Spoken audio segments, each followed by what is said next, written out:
வருத்தப்பட்டேன். எங்க அப்பா 8 பேரும் பெண் பிள்ளைன்னு வருத்தப்படல. 7 பேரையும் கைபிடித்து கொடுத்து விட்டு நான் 8வது என்ன உடனே எங்க அப்பா என்ன ரொம்ப செல்லமா வளர்த்தார்.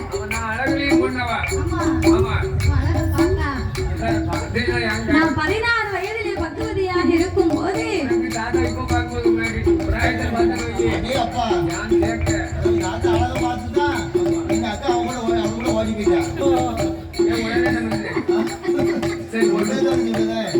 அப்ப 16 வயதிலே நான் பக்குவதியா இருக்கும் போது என் அழகை பார்த்து என்ன கேட்காத மாப்பிள்ளையே கிடையாது.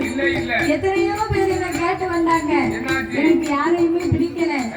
அதனால மாப்பிள்ளை எல்லாம் நேர்ல பார்க்கணும்னு ஆசைப்பட்டேன். எங்க அப்பா எனக்கு சுயமரங்களை ஏற்பாடு செய்தார். சுயமரத்துல அழைப்பு கொடுத்த அத்தனை பேரும் வந்திருந்தார்.